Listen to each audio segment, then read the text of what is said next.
Di tengah kegelapan kota metropolitan yang penuh rahasia, Wahid dipenjara karena kasus narkoba, meninggalkan istrinya, Warni, sendirian mengurus anak mereka, Romeo. Kesepian mendorong Warni jatuh ke pelukan Yuda, seorang pria misterius yang dikenal sebagai pria hidung belang dalam urban legend setempat. Sebuah makhluk gaib yang menggoda wanita kesepian, menghamili mereka dengan benih kegelapan, dan membawa kutukan sadis yang brutal. Novel ini mengisahkan perjalanan Warni yang sensual dan erotis, di mana gairah terlarang berubah menjadi horor mencekam, kehamilan yang tak wajar, mimpi buruk berlumur darah, dan pembalasan gaib yang brutal. Saat Wahid bebas, rahasia gelap meledak dalam kekerasan sadis, mengungkap bahwa Yuda bukan manusia biasa, melainkan entitas urban legend yang haus darah dan jiwa, memaksa Warni menghadapi teror yang menggabungkan nafsu, pengkhianatan, dan kematian mengerikan. Di sudut kelam kota Surabaya, malam menyelimuti ganggang sempit dengan aroma laut dan keputusasaan. Wahid, seorang buruh pabrik yang dulu dikenal sebagai suami penyayang, kini terjerat dalam jeruji penjara. Bukan karena narkoba, melainkan karena judi online, kecanduan yang menyeretnya ke dalam utang dan transaksi gelap. Ditangkap dalam razia polisi setelah ketahuan menjual barang curian untuk membayar bandar daring, Wahid meninggalkan Warni, istrinya, dan Romeo, anak mereka yang berusia 10 tahun, dalam kekosongan yang menyiksa. Warni duduk di teras rumah kontrakan mereka yang reot, menatap jalanan sepi di bawah lampu neon yang berkedip-kedip. Tagihan listrik menumpuk, kulkas kosong, dan Romeo sering menangis lapar. Kesepian menjalar seperti racun, menggerogoti hatinya. Malam itu, saat angin membawa bisikan dingin, Warni bermimpi. Dalam mimpinya, seorang pria asing dengan wajah kabur namun memikat mendekatinya. Tubuhnya hangat, suaranya merayu, dan sentuhannya, oh, begitu nyata, membangkitkan gairah yang telah lama Warni kubur. Ia tersentak bangun, keringat membasahi tubuhnya, tangannya tanpa sadar menyentuh kulitnya sendiri, merindukan pelukan Wahid yang kini hanya kenangan. Di warung kopi dekat pasar, teman-teman Warni, Saimah dan Lena, berbagi cerita sambil menyeruput teh pahit. "Warni, kamu jangan keluyuran malam-malam sendirian," kata Saimah, matanya penuh kekhawatiran.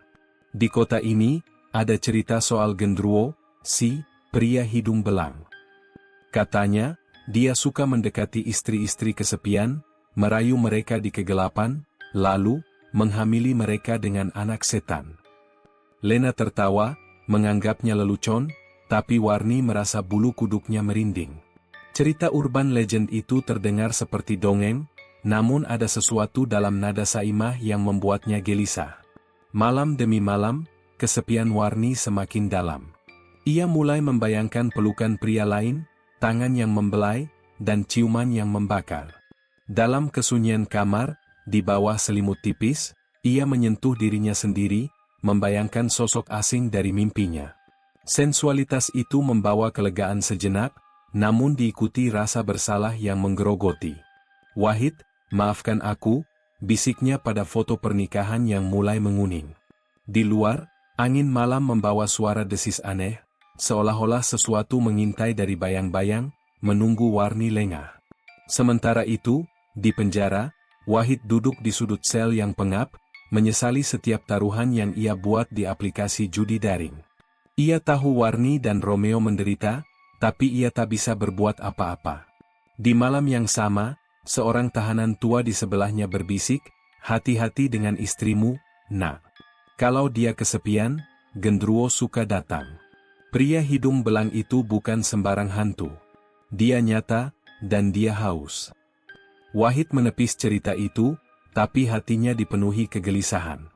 Di luar penjara, di bawah bulan purnama, sesosok bayangan tinggi dengan mata merah menyala mengintip ke arah rumah Warni, tersenyum licik. Malam di Surabaya semakin pekat, dengan hiruk-pikuk jalanan yang mulai mereda digantikan oleh denting gelas dan tawa pelan di kafe-kafe pinggir jalan. Warni, yang sudah lelah dengan rutinitas harian sebagai buruh pabrik yang semakin sepi orderan pasca pandemi, memutuskan untuk keluar malam itu. Ia mengajak Saimah, temannya sesama janda muda, untuk sekadar nongkrong di sebuah kafe kecil bernama Malam Biru, tempat yang dikenal dengan lampu neon biru redupnya dan musik jazz pelan yang mengalun seperti bisikan godaan.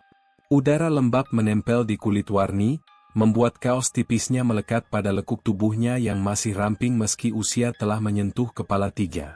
Mereka duduk di sudut, memesan jus mangga dan camilan ringan. "Kamu lihat kan, dari tadi ada yang merhatiin kita," bisik Saimah sambil menunjuk pelan ke arah meja seberang.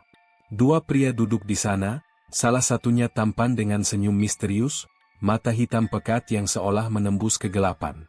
Itu Yuda, pria yang kelak akan menjadi mimpi buruk Warni. Kayaknya mereka mau ngajak gabung, gumam Warni, hatinya berdegup lebih cepat. Kesepiannya membuatnya rentan. Sudah 2 tahun tanpa sentuhan suami, tubuhnya merindukan kehangatan yang lebih dari sekadar mimpi. Yuda mendekat dengan langkah percaya diri, membawa 2 gelas minuman berwarna merah menyala. "Hai, mbak-mbak cantik. Boleh gabung? Ini minuman spesial, namanya Api Malam. Bikin rileks," katanya dengan suara bariton yang lembut, seperti belayan angin malam. Warni ragu sejenak, tapi aroma manis minuman itu, campuran buah segar dengan sesuatu yang eksotis, mungkin rempah rahasia, membuatnya tergoda. Ia meneguknya pelan, cairan hangat mengalir ke tenggorokan, membangkitkan sensasi aneh. Panas yang menyebar dari perut ke seluruh tubuh, membuat kulitnya merinding dan nafsunya bergolak. "Enak banget," katanya, suaranya sedikit parau.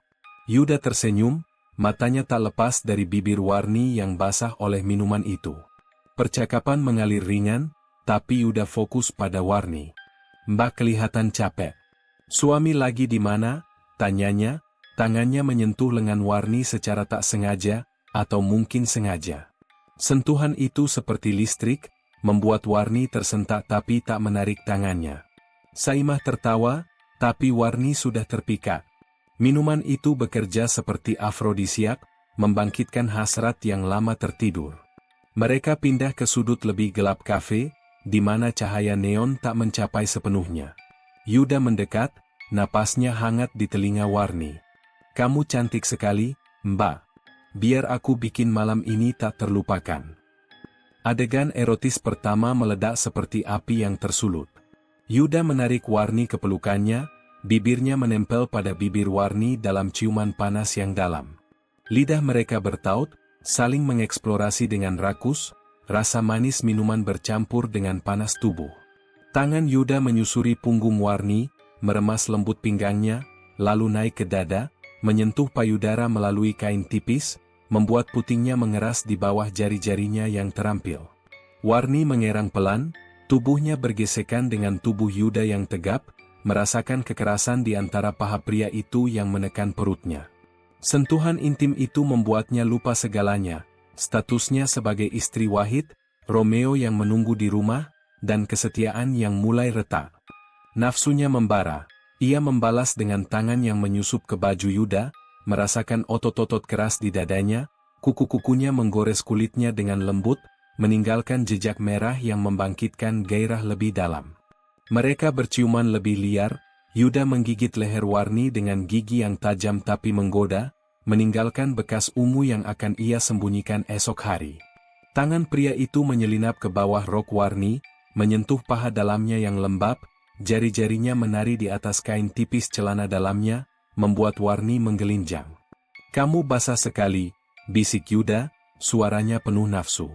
Warni tak bisa menjawab, hanya mengerang saat jari itu menyusup lebih dalam, memijat titik sensitifnya dengan ritme yang membuat pinggulnya bergoyang tak terkendali. Sensasi itu seperti gelombang, membawa Warni ke puncak kenikmatan kecil yang membuat tubuhnya bergetar. Tapi di tengah ekstasi itu, horor mulai menyusup. Saat Warni membuka mata sejenak, ia melihat pantulan mereka di cermin dinding kafe yang kusam. Wajah Yuda berubah, bukan lagi pria tampan, tapi sesosok mengerikan seperti gendruwo dari cerita Saimah. Kulit hitam legam, mata merah menyala, dan hidung besar yang melengkung seperti binatang buas. Bayangan itu tersenyum ganas, gigi-giginya tajam seperti pisau. Warni tersentak, tapi saat ia berkedip, semuanya kembali normal. Hayalan saja, gumamnya dalam hati, menyalahkan minuman dan kesepiannya. Yuda tertawa pelan, seolah tahu apa yang dilihat Warni, tapi ia tak berhenti, malah mempercepat gerakannya, membawa Warni kembali ke pusaran nafsu. Malam itu berakhir dengan Warni pulang sendirian, tubuhnya lemas tapi puas, aroma Yuda masih menempel di kulitnya.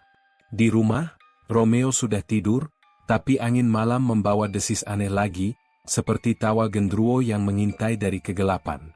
Warni tak tahu, pertemuan itu bukan kebetulan, itu awal dari kutukan urban legend yang akan menyeretnya ke neraka sensual dan brutal. Hari-hari berlalu seperti kabut pekat di Surabaya, di mana hujan deras sering menyamarkan rahasia-rahasia gelap yang bersembunyi di balik tirai malam. Hubungan Warni dan Yuda semakin liar, seperti api yang tak terkendali, membakar segala batas moral yang tersisa. Mereka tak lagi puas dengan pertemuan singkat di kafe, kini, nafsu membawa mereka ke tempat-tempat terlarang yang penuh risiko. Di mobil Yuda yang diparkir di gang sempit belakang pasar malam, atau di hotel murah pinggir jalan tol yang bau amis dan lembab, mereka melampiaskan hasrat yang semakin brutal. Malam itu, di kamar hotel kumuh dengan dinding retak dan spray bernoda, Warni menyerahkan diri sepenuhnya. Yuda mendorongnya ke dinding, tangannya kasar tapi terampil, merobek kancing baju Warni hingga payudaranya terpapar di udara dingin. Tubuh mereka bergesekan dalam ekstasi liar, kulit Warni yang lembut bertabrakan dengan dada Yuda yang berotot keras, keringat mereka bercampur seperti minyak di atas api. Yuda menciumnya dengan rakus, lidahnya menari di mulut Warni, sementara tangannya meremas pinggulnya, menarik roknya ke atas. "Kamu milikku sekarang," bisik Yuda, suaranya parau penuh nafsu. Warni mengerang saat Yuda memasukinya dengan gerakan kasar, pinggul mereka saling menghantam dalam ritme yang semakin cepat, tubuh Warni bergoyang seperti ombak yang dipukul badai. Sensasi itu membara, rasa penuh yang membuatnya melengkungkan punggung, kuku-kukunya menggores punggung Yuda hingga berdarah tipis. Tapi di tengah gairah itu, elemen brutal menyusup seperti duri di antara mawar. Yuda menggigit leher Warni dengan gigi yang tajam, bukan ciuman lembut tapi serangan yang meninggalkan bekas merah darah, seperti tanda kepemilikan binatang buas. Darah tipis mengalir, tapi Warni tak peduli. Rasa sakit itu justru membangkitkan ekstasi lebih dalam, membuatnya mengerang lebih keras saat Yuda mendorong lebih dalam, tubuh mereka saling mengunci dalam pelukan yang penuh kekerasan. Di mobil malam sebelumnya, di kursi belakang yang sempit, Yuda telah melakukan hal serupa, menyentuhnya dengan jari-jari kasar yang meninggalkan memar di paha dalamnya, sementara ia menggigit bibir Warni hingga berdarah, mencampur rasa manis dan asin dalam ciuman mereka. Sakit tapi enak, gumam Warni, tubuhnya bergetar mencapai puncak, lupa bahwa ia masih istri Wahid, lupa Romeo yang sendirian di rumah. Yuda tak hanya puas dengan Warni, ia mulai mendekati Romeo, anak laki-laki itu yang polos dan mudah terpesona. Suatu sore, Yuda datang ke rumah kontrakan dengan membawa mainan, sebuah bola sepak dan permen impor yang mahal. "Hai, Romeo." "Om Yuda, teman ibumu," katanya dengan senyum lebar, matanya menyipit seperti predator yang mengamati mangsa. Romeo, yang selama ini merindukan sosok ayah, langsung terpikat. Mereka bermain di halaman, Yuda mengajari trik sepak bola dengan tangan yang kuat tapi lembut, membuat anak itu tertawa riang. "Om asik banget. Kapan lagi main?" tanya Romeo, mata hijaunya berbinar. Warni melihat dari jendela, hatinya campur aduk, senang melihat anaknya bahagia, tapi ada kegelisahan yang tak bisa dijelaskan, seolah Yuda sedang merangkai jaring untuk menjerat mereka semua. Di tengah hubungan yang semakin dalam, Warni mulai mendengar lebih banyak tentang urban legend gendruwo, pria hidung belang, dari cerita rakyat yang beredar di kalangan tetangga dan teman-temannya. Suatu malam, saat nongkrong dengan Saimah di warung pinggir jalan, Saimah menceritakan dengan suara pelan, seolah takut didengar makhluk itu sendiri. Gendruwo bukan sembarang hantu, War.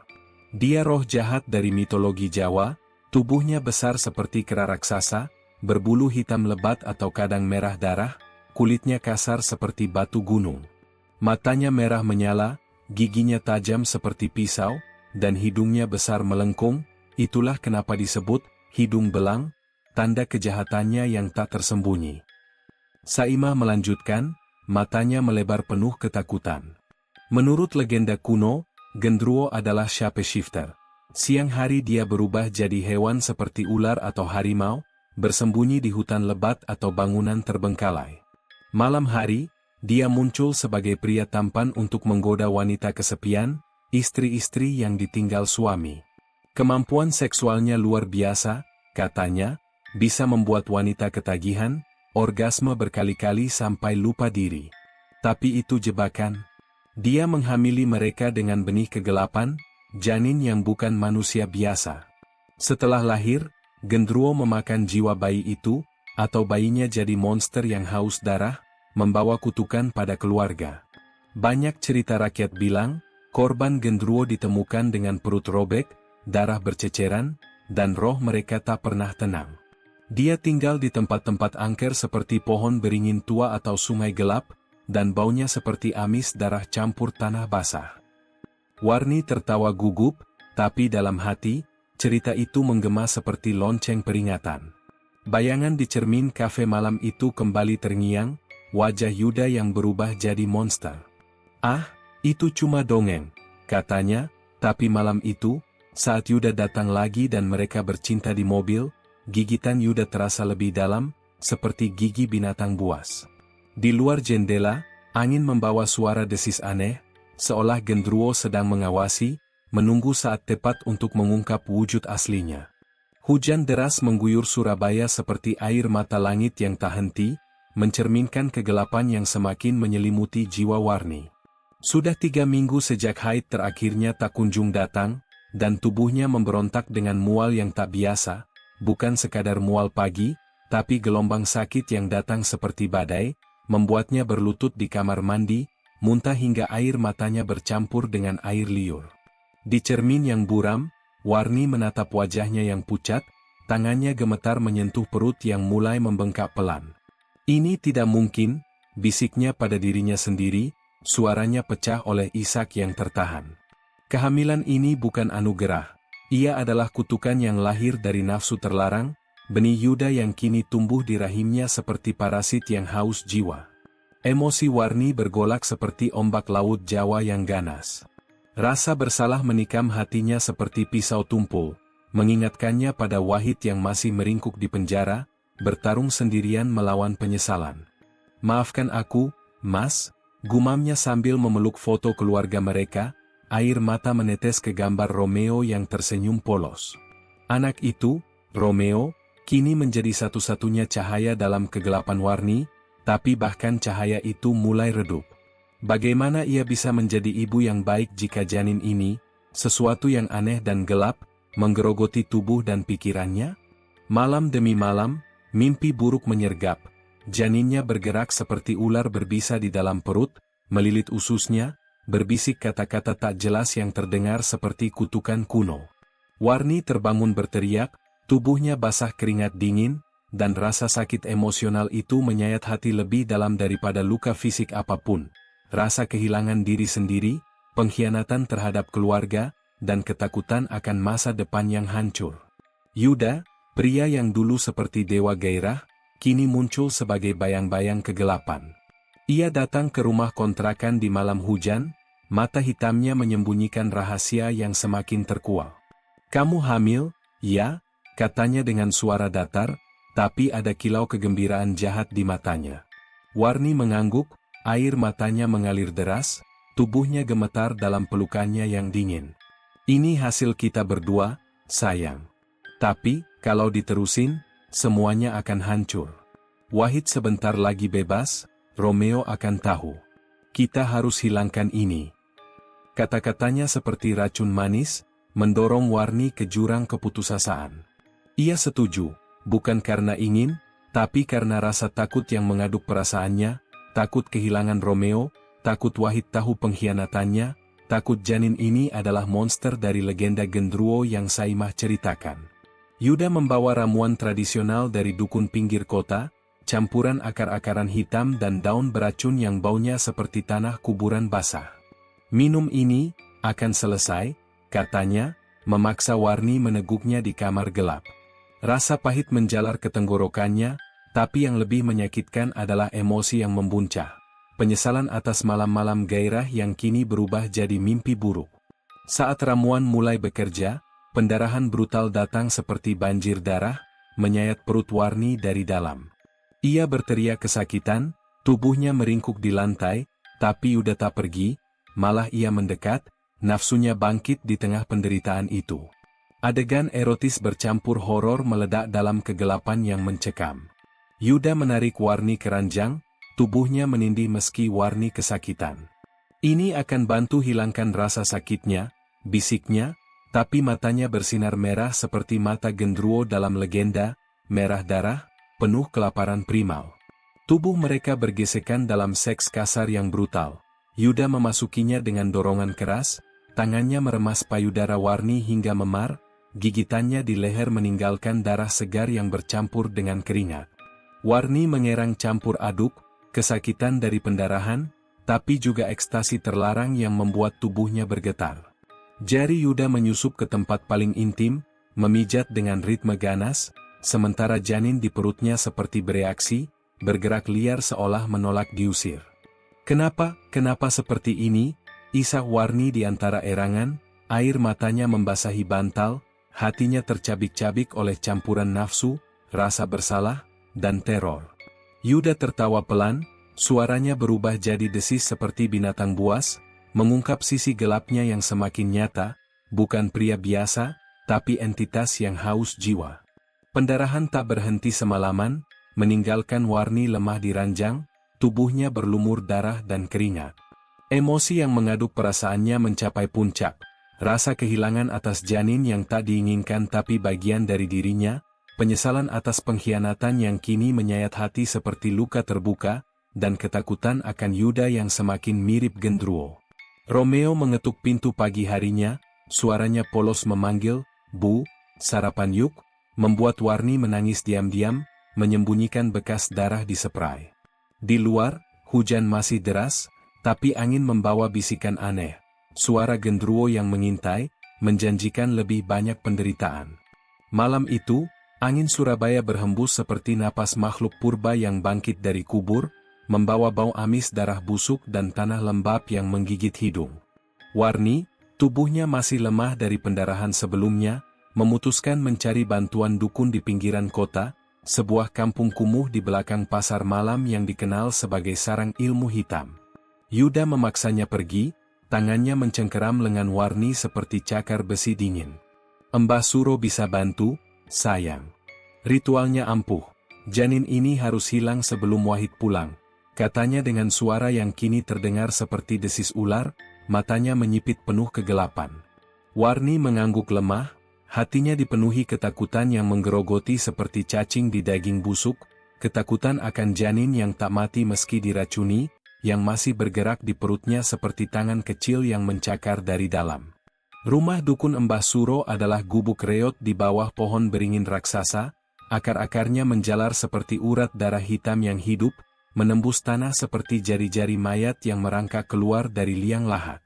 Udara di dalam pengap, penuh asap dupa yang baunya seperti daging terbakar, dan dindingnya dipenuhi jimat-jimat berbentuk tulang manusia yang digantung, bergoyang pelan seolah bernapas. Mbah Suro, seorang lelaki tua dengan kulit keriput seperti kulit ular berganti, mata buta sebelah yang berair darah, menyambut mereka dengan senyum tanpa gigi. "Janin ini bukan biasa," gumamnya sambil menyentuh perut Warni, jari-jarinya dingin seperti es kubur, membuat Warni merinding hingga tulang punggungnya terasa retak. "Ini benih gendruwo. Roh hidung belang itu haus jiwa. Ritual harus dilakukan sekarang, atau ia akan lahir dan memakanmu dari dalam." Ritual dimulai di tengah malam, saat bulan purnama menyinari gubuk seperti sorot lampu maya. Warni telanjang di atas altar batu hitam yang licin oleh darah kering korban sebelumnya, tubuhnya gemetar dalam dingin yang tak wajar. Mbah Suro melantunkan mantra kuno dalam bahasa Jawa purba, suaranya seperti jeritan roh tersiksa dari alam baka, sambil menuangkan darah ayam hitam ke perut Warni. Darah itu hangat dan lengket, mengalir seperti sungai merah yang hidup, dan janin di dalam bereaksi ganas, bergerak seperti ular beracun yang menggeliat, mencakar dinding rahim hingga Warni berteriak kesakitan, rasanya seperti pisau tumpul yang mengiris dari dalam, darah segar mulai menetes dari antara pahanya. Tapi ritual gagal. Udara tiba-tiba menjadi beku, seperti hembusan angin dari neraka es, dan angin kencang menerpa gubuk, membanting pintu hingga retak. Hantu-hantu korban Yuda sebelumnya muncul dari kegelapan, berwujud wanita hamil yang mengerikan, tubuh mereka pucat seperti mayat yang digali dari kubur, kulit robek-robek seperti kain compang-camping, perut membengkak dan terbelah lebar, menampakkan janin-janin setengah jadi yang bergerak-gerak seperti cacing raksasa, mata mereka hitam kosong tapi penuh dendam. Mulut terbuka lebar menganga seperti lubang hitam yang haus darah. Satu hantu mendekat, wajahnya hancur seperti daging yang dikunyah binatang buas, bisiknya di telinga Warni, "Dia memakan jiwaku, sekarang giliranmu." Suaranya seperti angin melolong melalui tengkorak, membuat bulu kuduk Warni berdiri tegak, kulitnya merinding seperti disiram air es, dan hati berdegup kencang seolah ingin meloncat keluar dari dada. Di tengah teror itu, sensualitas berubah jadi mencekam yang menyiksa. Yuda, yang kini wujudnya mulai berubah. Kulitnya menghitam seperti arang basah, matanya merah menyala seperti bara neraka, hidungnya melengkung besar seperti hidung gendruwo asli, memaksa Warni bercinta di atas altar. Tubuhnya terasa dingin seperti mayat yang baru bangkit, kulitnya kasar seperti sisik ular, tapi ia menindih Warni dengan kekuatan gaib, tangannya mencengkeram payudaranya hingga berdarah, gigitannya di leher seperti taring serigala yang merobek daging. "Rasakan ini, sayang, kutukan kita," desisnya, suaranya bergema seperti gema dari gua kubur, sementara ia memasukinya dengan dorongan brutal, tubuh mereka bergesekan dalam darah dan keringat dingin, janin di perut Warni seperti ikut berpartisipasi, berdenyut ganas seolah menikmati kekerasan itu. Warni mengerang campur kesakitan dan nafsu terlarang, tapi horornya membuatnya ingin muntah. Rasa dingin Yuda seperti es yang membekukan organ dalamnya, dan di sekitar mereka, hantu-hantu itu menonton, tangan mereka yang busuk menyentuh tubuh Warni, jari-jari tulang mereka menggores kulitnya, meninggalkan luka gores yang berdarah hitam pekat. Romeo, yang diam-diam mengikuti ibunya ke gubuk itu karena penasaran, mulai melihat penampakan di luar jendela. Anak kecil itu meringkuk di balik semak, matanya melebar ketakutan saat melihat hantu wanita dengan perut robek mendekat padanya. Janin di perut hantu itu menggeliat keluar seperti tentakel berlendir, mencoba meraih tangan Romeo. "Om Yuda monster!" bisik Romeo, tubuhnya gemetar, urin hangat mengalir di celananya, bulu kuduknya merinding hingga terasa seperti jarum menusuk kulit. Ketegangan brutal meningkat saat salah satu hantu menjerit. Suara seperti kaca pecah dicampur jeritan bayi yang disembelih, membuat Mbah Suro jatuh terkulai, matanya meledak dari dalam seperti buah busuk yang dihancurkan. Ritual berakhir dalam kegelapan total, lampu padam seolah ditelan malam, dan Yuda tertawa maniak, suaranya bergema seperti ribuan roh yang tersiksa. Warni pulang dengan tubuh lemah, tapi kutukan urban legend Gendruwo kini melekat lebih kuat, hantu-hantu itu mengikuti bayangannya, muncul di cermin rumah sebagai pantulan mengerikan, perut mereka robek menetes darah yang tak pernah kering, bisik-bisik mereka seperti angin dingin yang membekukan jiwa, "Kamu berikutnya, janinmu akan memakanmu hidup-hidup." Kegelapan Surabaya malam itu seperti lautan tinta hitam yang menelan segala cahaya, hanya menyisakan suara hujan deras yang seperti jeritan roh-roh tersiksa. Warni meringkuk di kamarnya, perutnya semakin membengkak dengan janin yang tak mati meski diracuni dan dirapal mantra. Janin itu bergerak lebih ganas sekarang, seperti makhluk kecil yang haus darah, mencakar dinding rahimnya dari dalam, membuat Warni berteriak kesakitan di tengah malam. Yuda datang lagi, tapi kali ini bukan sebagai pria tampan yang menggoda, ia muncul dari bayang-bayang sudut kamar, tubuhnya berubah secara mengerikan di depan mata Warni. Kulitnya menghitam seperti arang basah yang berlendir, matanya menyala merah seperti bara neraka, hidungnya melengkung besar dan belang seperti tanda kutukan kuno, dan tubuhnya membesar menjadi raksasa berbulu kasar, persis seperti Gendruwo dari legenda yang selama ini hanya cerita. Aku bukan manusia biasa, Warni, desis Yuda, atau lebih tepat, Gendruwo. Suaranya bergema seperti angin melolong melalui gua kubur, membuat bulu kuduk Warni merinding hingga terasa seperti jarum es menusuk kulit. Di masa lalu, aku adalah pria hidung belang yang selingkuh dengan istri-istri kesepian, merayu mereka di malam gelap, hingga akhirnya dibunuh secara sadis oleh para suami yang marah. Mereka memotong tubuhku hidup-hidup, merobek organ-organku dengan pisau panas, menuangkan darahku ke tanah sambil melaknatku menjadi roh abadi. Kini, aku hidup sebagai Gendruwo, makhluk gaib yang haus pembalasan. Kau hanyalah alatku, rahimmu untuk melahirkan keturunanku yang haus darah, monster yang akan melanjutkan kutukanku, memakan jiwa manusia demi keabadianku.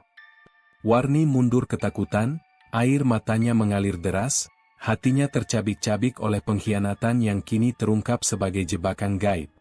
Kenapa aku? Kenapa Romeo? Isaknya, tangannya melindungi perut yang berdenyut ganas.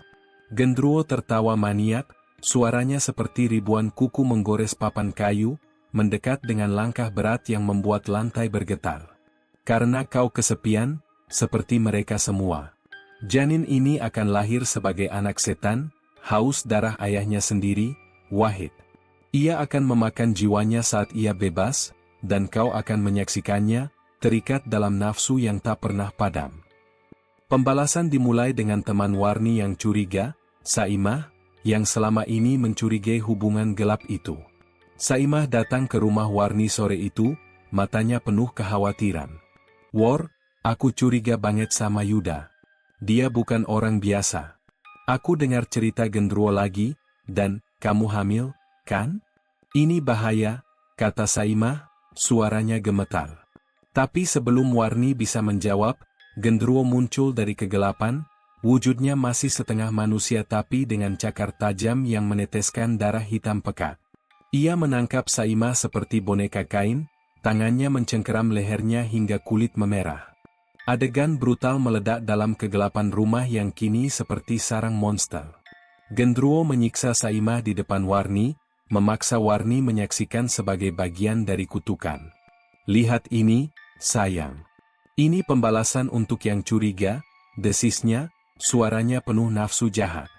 Ia merobek baju Saimah dengan cakarnya, tubuh wanita itu terpapar dalam cahaya redup, payudaranya naik turun ketakutan. Ritual erotis yang mengerikan dimulai. Gendruwo menggores kulit Saimah dengan kukunya, darah mengalir seperti sungai merah yang hangat, dan ia menggunakan darah itu sebagai pelumas, menyentuh tubuh Saimah dengan jari-jari kasar yang licin oleh darah. Saimah mengerang kesakitan, tubuhnya bergoyang paksa saat Gendruwo memasukinya dengan kekerasan gaib, tubuhnya yang dingin seperti mayat menindih, gigitannya merobek daging bahu hingga tulang terlihat, darah menyembur dan digunakan untuk melumasi gesekan brutal mereka. Memutilasi tubuh Saimah menjadi puncak sadis. Gendruwo merobek lengan Saimah hidup-hidup, suara tulang patah seperti kayu kering yang diinjak, darah memercik ke wajah Warni yang menjerit histeris. Ia memotong perut Saimah dengan cakarnya, organ dalam tumpah seperti isi perut binatang disembelih, baunya amis dan busuk menyelimuti ruangan. Di tengah itu, elemen erotis terdistorsi, Gendruwo memaksa Saimah, yang masih bernapas lemah, untuk merespons nafsunya, tangannya yang berdarah menyentuh tempat intim, membuat tubuh korban bergetar dalam campuran sakit dan paksaan gaib. Darah ini pelumas terbaik, tertawanya, suaranya bergema mengerikan, sementara ia melanjutkan penyiksaan, memutilasi kaki Saimah hingga hanya daging robek yang tersisa, darah menggenang di lantai seperti danau merah yang hidup. Warni jatuh pingsan di tengah teror itu, tapi saat sadar, tubuh Saimah hilang, hanya noda darah yang tersisa, dan Gendruwo kembali ke wujud manusia, tersenyum licik. Ini baru awal, Warni. Janinmu haus lebih banyak darah. Di luar, angin membawa jeritan Saimah yang bergema sebagai roh baru yang tersiksa, menambah kutukan urban legend Gendruwo yang kini menjerat Warni sepenuhnya. Cahaya matahari pagi Surabaya menyusup melalui celah jeruji penjara yang dingin, membangunkan Wahid dari tidur lelap terakhirnya di sel pengap itu. Setelah 2 tahun terjerat judi online yang menyeretnya ke neraka hukum, ia akhirnya bebas. Pintu besi terbuka dengan derit yang seperti jeritan roh, dan Wahid melangkah keluar, napasnya berat penuh campuran harapan dan kegelisahan. Di luar gerbang, mbaknya menunggu dengan mobil tua, tapi hati Wahid hanya tertuju pada rumah kontrakan, pada Warni dan Romeo. Akhirnya pulang, gumamnya, tapi ada bayang aneh di pikirannya, mimpi buruk tentang istri kesepian yang digoda hantu, cerita gendruwo yang pernah didengar dari tahanan tua. Saat tiba di rumah, pintu terbuka pelan, dan aroma masakan sederhana menyambutnya. Romeo berlari memeluknya, "Bapak." Akhirnya pulang, mata anak itu berbinar, tapi Wahid melihat Warni berdiri di dapur, tubuhnya berubah, perut membengkak seperti buah busuk yang siap pecah, wajahnya pucat seperti mayat hidup. "Warni!" bisik Wahid, suaranya pecah. Ia mendekat, tangannya gemetar menyentuh pipi istrinya, tapi ada dingin yang tak wajar di kulitnya. Warni menatapnya, air matanya menggenang, tapi ia memaksakan senyum. "Mas, selamat datang pulang." Suaranya lemah, penuh rahasia yang menggerogoti. Mereka duduk di ruang tamu yang sempit, Romeo bermain di luar, dan percakapan dimulai, tajam seperti pisau yang menyayat hati. "Kenapa kamu berubah begini, War? Perutmu hamil? Siapa yang lakuin ini?" tanya Wahid, suaranya naik, campur marah dan sakit hati yang mendalam. Matanya menatap perut Warni seperti melihat monster.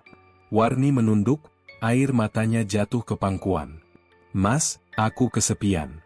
2 tahun tanpa kamu, aku lemah. Ada pria? Yuda. Tapi dia bukan manusia biasa, Mas. Dia gendruwo. Kutukan itu nyata." Suaranya pecah, isaknya seperti jeritan yang tertahan, menyayat jiwa Wahid. Wahid tersentak, tangannya mencengkeram lengan Warni hingga memar. "Gendruwo? Kamu bohong. Kamu selingkuh, War. Sementara aku di penjara, bertarung sendirian, kamu nikmatin pelukan orang lain? Anak ini bukan punyaku? Kamu hancurkan keluarga kita." Kata-katanya tajam seperti panah beracun, menohok hati Warni yang sudah rapuh. "Aku salah, Mas. Aku minta maaf, tapi kamu nggak tahu rasanya sendirian, tagihan numpuk." Romeo nangis lapar. "Kamu yang tinggalin kami karena judi sialan itu. Kamu yang bikin aku jatuh ke pelukan setan," balas Warni, suaranya naik, emosinya meledak seperti bendungan jebol. Air matanya mengalir deras, tangannya memukul dada Wahid pelan, tapi pukulan itu menyayat lebih dalam daripada luka fisik.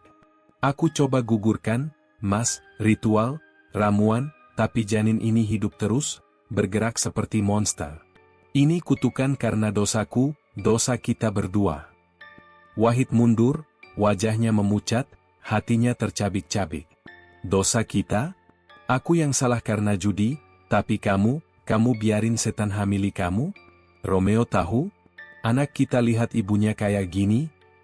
Suaranya gemetar, tajam menohok seperti tuduhan yang tak bisa dibantah, membuat Warni meringkuk seperti daun kering. "Mas, aku cinta kamu. Aku nggak mau kehilangan kamu lagi," isak Warni, mendekat, tangannya menyentuh wajah Wahid. Emosi bergeser ke sensualitas rekonsiliasi yang brutal, Wahid menariknya ke pelukan, ciumannya kasar, penuh marah dan rindu yang terpendam.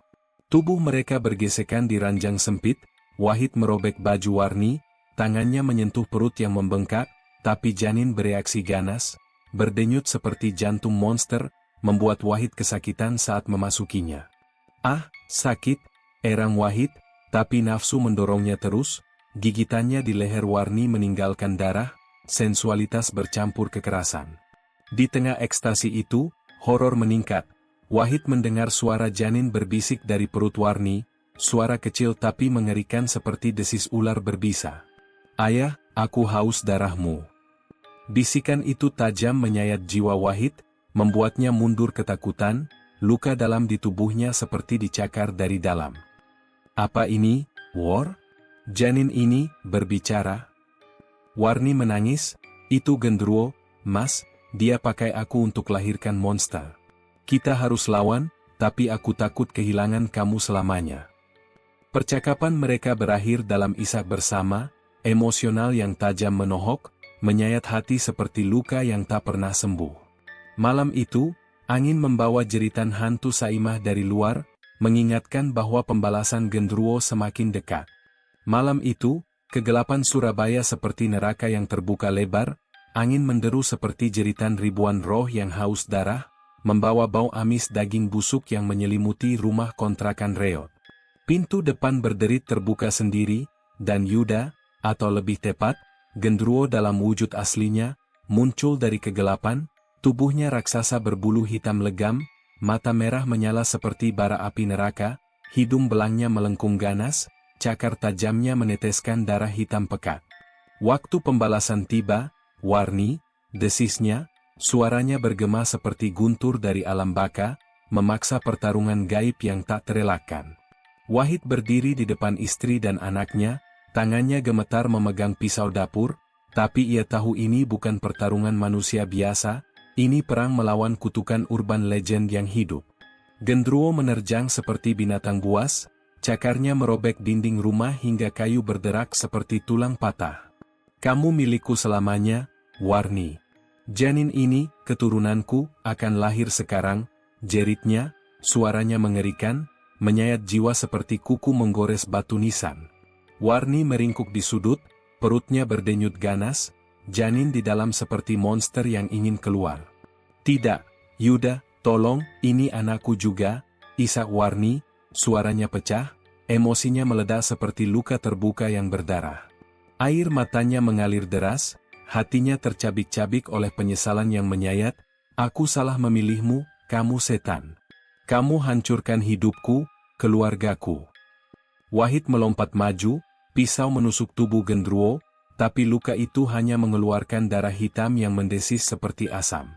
Lepaskan istriku, monster. Kamu yang bikin dia jatuh, tapi aku yang akan bunuhmu, teriak Wahid, suaranya tajam menohok, penuh marah dan cinta yang terluka dalam. Gendruwo tertawa maniak, suaranya seperti ribuan jeritan bayi yang disembelih, meraih Wahid dan melemparkannya ke dinding hingga darah mengalir dari kepalanya. Cinta? Cinta hanyalah jebakan.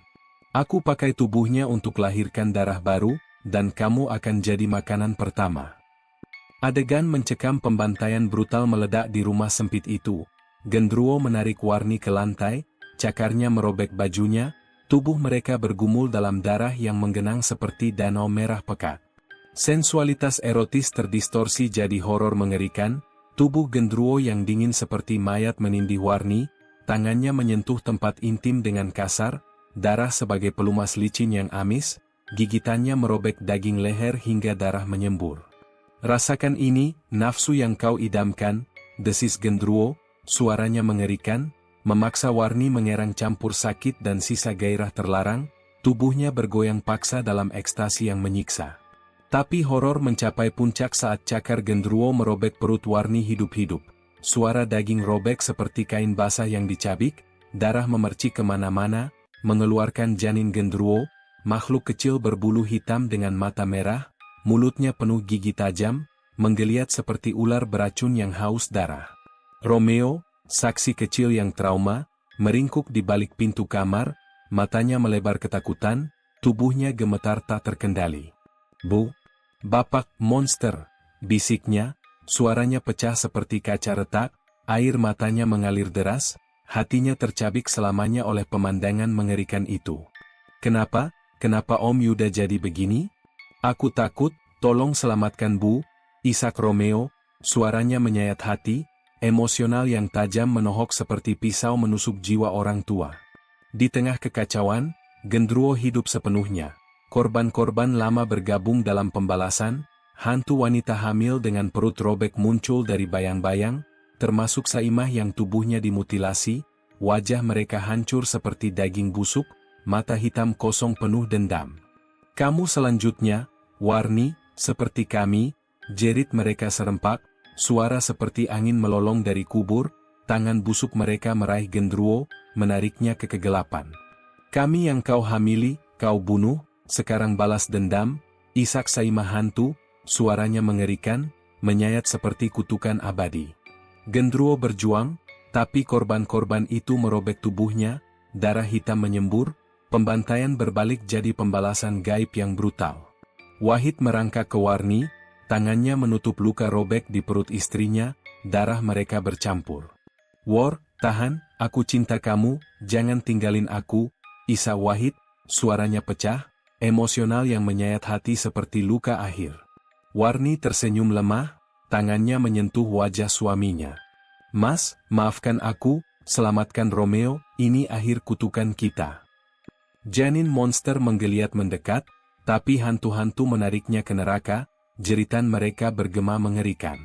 Rumah jatuh hening, hanya isak Romeo yang tersisa, trauma yang akan menghantui selamanya. Hujan telah reda, tetapi kegelapan malam Surabaya terasa lebih berat, seperti selimut timah yang menekan jiwa. Rumah kontrakan Warni kini hancur. Dinding penuh goresan cakar, lantai berlumur darah hitam pekat yang masih berbau amis seperti mayat busuk, dan udara penuh bisikan roh-roh yang tak pernah tenang. Pertarungan melawan Gendruwo telah usai, tapi kemenangan terasa hampa.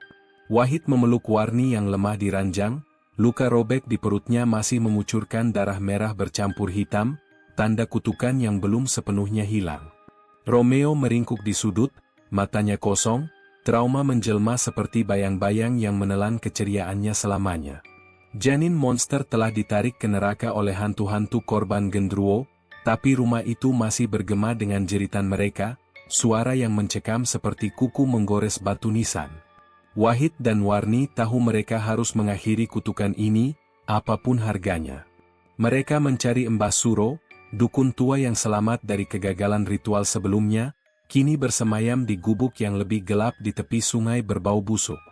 Satu-satunya cara menghentikan Gendruwo adalah pengorbanan jiwa, kata Mbah Suro, matanya yang buta berair darah, suaranya bergetar seperti angin dari alam baka.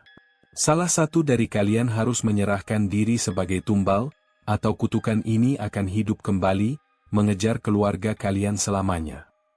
Dialog itu menyayat, tajam seperti pisau yang menusuk hati mereka. Warni menatap Wahid, air matanya mengalir deras. "Mas, aku yang salah, aku yang buka pintu untuk setan itu. Biar aku yang jadi tumbal," isaknya, suaranya pecah, penuh penyesalan yang mengiris jiwa. "Aku nggak mau Romeo hidup dalam ketakutan, nggak mau kamu menderita lagi karena dosaku." Tangannya gemetar menyentuh wajah Wahid, jari-jarinya dingin seperti es, meninggalkan jejak darah di pipinya. Wahid menggeleng keras, matanya merah penuh air mata. "Jangan, War. Aku yang gagal sebagai suami, aku yang ninggalin kamu karena judi. Kalau ada yang harus mati, biar aku." Suaranya tajam, menohok seperti pukulan akhir, penuh cinta dan pengorbanan yang menyayat. "Romeo butuh ibunya. Aku cuma pecundang yang gak bisa lindungi keluargaku." Ia menarik Warni ke pelukannya, ciumannya penuh rindu dan keputusasaan, bibir mereka basah oleh air mata dan darah, sensualitas terakhir yang bercampur horor mencekam. Ritual pengorbanan dimulai di tepi sungai, di bawah pohon beringin yang akarnya seperti tangan-tangan mayat merangkak dari tanah. Mbah Suro melantunkan mantra kuno, suaranya seperti jeritan roh yang tersiksa, sambil menuangkan darah kambing hitam ke lingkaran jimat yang digambar dengan kapur dan darah. Wahid berdiri di tengah, pisau ritual di tangannya, siap menusuk dadanya sendiri. "War, jagain Romeo. Ceritain aku cuma sebagai ayah yang sayang dia," bisiknya, suaranya pecah, emosional yang menyayat seperti luka yang tak pernah sembuh. Warni menjerit, "Mas, jangan. Kita bisa cari cara lain." Tapi Wahid tersenyum lemah, "Ini satu-satunya cara, sayang. Maafkan aku." Saat pisau menembus dadanya, darah Wahid mengalir seperti sungai merah, dan Gendruwo muncul kembali, wujudnya lebih mengerikan, tubuhnya membesar, berbulu merah darah, matanya seperti lubang neraka, cakarnya mencengkeram jiwa Wahid. "Kau pikir ini akhir? Kutukanku abadi," desis Gendruwo, suaranya mencekam, membuat bulu kuduk Warni dan Romeo merinding. Tapi darah Wahid, penuh cinta dan pengorbanan, melemahkan makhluk itu. Hantu-hantu korban lama muncul lagi, merobek tubuh Gendruwo hingga hancur, darah hitamnya mendesis seperti asam di tanah, jeritannya bergema seperti kiamat kecil. Namun, akhir bahagia tak pernah tiba. Warni selamat, tapi kutukan Gendruwo melekat di jiwanya seperti bayang-bayang abadi. Malam demi malam, ia bermimpi tentang Wahid yang menjerit dari neraka, suaranya menyayat, "Kamu bohongi aku, War, kamu masih bau dia." Romeo tak lagi bicara, trauma menjadikannya bayi bisu, matanya selalu memandang kosong ke sudut ruangan, seolah melihat hantu-hantu yang tak pernah pergi. Rumah mereka kini angker, cermin-cermin memantulkan bayangan wanita hamil dengan perut robek, bisikan mereka seperti angin dingin yang membekukan jiwa, "Kamu bagian dari kami sekarang." Hujan telah reda, tetapi kegelapan malam Surabaya terasa lebih berat, seperti selimut timah yang menekan jiwa. Rumah kontrakan Warni kini hancur. Dinding penuh goresan cakar, lantai berlumur darah hitam pekat yang masih berbau amis seperti mayat busuk, dan udara penuh bisikan roh-roh yang tak pernah tenang. Pertarungan melawan Gendruwo telah usai, tapi kemenangan terasa hampa. Wahid memeluk Warni yang lemah di ranjang, luka robek di perutnya masih mengucurkan darah merah bercampur hitam, tanda kutukan yang belum sepenuhnya hilang. Romeo meringkuk di sudut, matanya kosong, trauma menjelma seperti bayang-bayang yang menelan keceriaannya selamanya. Janin monster telah ditarik ke neraka oleh hantu-hantu korban Gendruwo, tapi rumah itu masih bergema dengan jeritan mereka, suara yang mencekam seperti kuku menggores batu nisan. Wahid dan Warni tahu mereka harus mengakhiri kutukan ini, apapun harganya. Mereka mencari Mbah Suro, dukun tua yang selamat dari kegagalan ritual sebelumnya, kini bersemayam di gubuk yang lebih gelap di tepi sungai berbau busuk. Satu-satunya cara menghentikan Gendruwo adalah pengorbanan jiwa, kata Mbah Suro, matanya yang buta berair darah, suaranya bergetar seperti angin dari alam baka. Salah satu dari kalian harus menyerahkan diri sebagai tumbal, atau kutukan ini akan hidup kembali, mengejar keluarga kalian selamanya. Dialog itu menyayat, tajam seperti pisau yang menusuk hati mereka. Warni menatap Wahid, air matanya mengalir deras.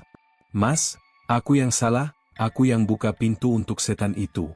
Biar aku yang jadi tumbal," isaknya, suaranya pecah, penuh penyesalan yang mengiris jiwa. "Aku nggak mau Romeo hidup dalam ketakutan, nggak mau kamu menderita lagi karena dosaku." Tangannya gemetar menyentuh wajah Wahid, jari-jarinya dingin seperti es, meninggalkan jejak darah di pipinya. Wahid menggeleng keras, matanya merah penuh air mata. "Jangan, War. Aku yang gagal sebagai suami, aku yang ninggalin kamu karena judi. Kalau ada yang harus mati, biar aku." Suaranya tajam, menohok seperti pukulan akhir, penuh cinta dan pengorbanan yang menyayat. "Romeo butuh ibunya. Aku cuma pecundang yang gak bisa lindungi keluargaku." Ia menarik Warni ke pelukannya, ciumannya penuh rindu dan keputusasaan, bibir mereka basah oleh air mata dan darah, sensualitas terakhir yang bercampur horor mencekam. Ritual pengorbanan dimulai di tepi sungai, di bawah pohon beringin yang akarnya seperti tangan-tangan mayat merangkak dari tanah. Mbah Suro melantunkan mantra kuno, suaranya seperti jeritan roh yang tersiksa, sambil menuangkan darah kambing hitam ke lingkaran jimat yang digambar dengan kapur dan darah. Wahid berdiri di tengah, pisau ritual di tangannya, siap menusuk dadanya sendiri. "War, jagain Romeo. Ceritain aku cuma sebagai ayah yang sayang dia," bisiknya, suaranya pecah, emosional yang menyayat seperti luka yang tak pernah sembuh. Warni menjerit, "Mas, jangan. Kita bisa cari cara lain," tapi Wahid tersenyum lemah, "Ini satu-satunya cara, sayang. Maafkan aku." Saat pisau menembus dadanya, darah Wahid mengalir seperti sungai merah, dan Gendruwo muncul kembali, wujudnya lebih mengerikan, tubuhnya membesar, berbulu merah darah, matanya seperti lubang neraka, cakarnya mencengkeram jiwa Wahid. "Kau pikir ini akhir? Kutukanku abadi," desis Gendruwo, suaranya mencekam, membuat bulu kuduk Warni dan Romeo merinding. Tapi darah Wahid, penuh cinta dan pengorbanan, melemahkan makhluk itu. Hantu-hantu korban lama muncul lagi, merobek tubuh Gendruwo hingga hancur, darah hitamnya mendesis seperti asam di tanah, jeritannya bergema seperti kiamat kecil. Namun, akhir bahagia tak pernah tiba. Warni selamat, tapi kutukan Gendruwo melekat di jiwanya seperti bayang-bayang abadi. Malam demi malam, ia bermimpi tentang Wahid yang menjerit dari neraka, suaranya menyayat, "Kamu bohongi aku, War, kamu masih bau dia." Romeo tak lagi bicara, trauma menjadikannya bayi bisu, matanya selalu memandang kosong ke sudut ruangan, seolah melihat hantu-hantu yang tak pernah pergi. Rumah mereka kini angker, cermin-cermin memantulkan bayangan wanita hamil dengan perut robek, bisikan mereka seperti angin dingin yang membekukan jiwa, "Kamu bagian dari kami sekarang."